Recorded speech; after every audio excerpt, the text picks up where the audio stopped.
All right, so WrestleMania just ended as I'm recording this. These are all fresh emotions, fresh thoughts, so forgive me if I'm a little scatterbrained all over the place.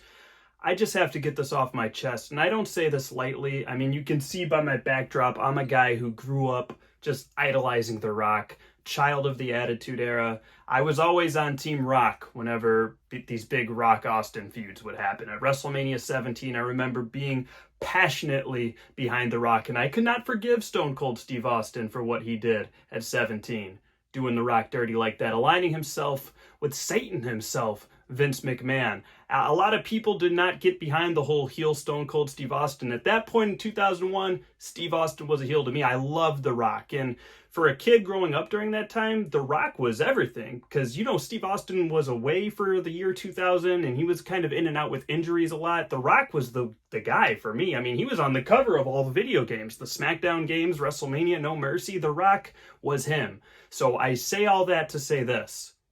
He's got to go away. The Rock needs to go away forever. And I say that because look at what he's doing to all of the biggest storylines in wrestling over the past few years. The most recent one being tonight with John Cena. How was he nowhere to be found tonight? Travis Scott was there, but The Rock was not there? A guy who sits on the board of TKO could not be present for the biggest show in that company's fiscal year. It's completely unacceptable. It's unforgivable from a storyline perspective. And this is not the first time The Rock has done this. He'll pop up, he'll plant seeds for a story, and everyone's really excited to see Dwayne because of course they are. He's a huge star, and we're still nostalgic about The Rock. We still love him for everything he's given to the company. And yeah, he's a big name, so he still gets that big pop and all that buzz and intrigue, but then he disappears and he leaves all these empty promises and just storylines that don't go anywhere. We never really did get a reason why John Cena aligned himself with The Rock. Like that, we didn't get anything. The Rock is leaving so many holes in so many stories, and he's done this for years now. And I think it's gotten to a point where I think we'd all just be better off if The Rock would just kind of go away and just be a guy on the board of TKO working behind the scenes. Yeah, he can pop up for PR events and he can do press conferences and stuff like that, but keep it out of kayfabe. Keep it off of WWE weekly television. Keep it off of pay-per-views, premium live events, whatever. I think enough is enough at this point, because now we have John Cena and Travis Scott, a huge WrestleMania moment. I mean, this is going to live in infamy. It's going to be in WWE 2K showcases for years. It's going to be living in highlight packages on the network. You're going to see it in John Cena's Hall of Fame induction promo video, and it's going to be missing The Rock from that trio. That's such an important image from Elimination Chamber. At least we thought it was going to be at the time, right? Seeing Rock and Travis Scott and John Cena. I think they might have been better off just having Travis Scott not be there at all. I mean, God forbid, what if Travis Scott gets canceled someday and then you can't show that highlight package at all? I just feel like it was such an oversight by WWE to have this happen. And I'm sitting here now, and like I said, these are really fresh emotions. I'm overreacting, of course I am. But when The Rock came back 2 years ago, no, 1 year ago, yes, and took Cody's spot. When he came out and cut that promo that he wanted to, where should The Rock sit? Should he sit at the bar, or should he sit in a booth, or at the head of the table?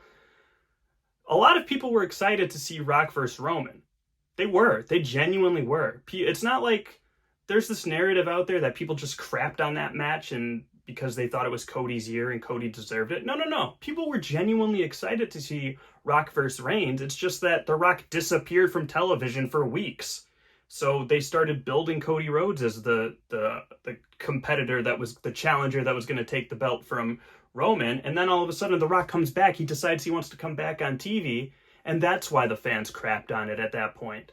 Because there were so many plot holes. A new plot had advanced. The Rock was absent. And that's my point. He's done this time and time again. And I think that for The Rock to do this as a consistent basis as he's been doing it is just insulting to us fans, frankly. it's being a heel, not in a good way, not in a compelling way. It's being a shoot heel.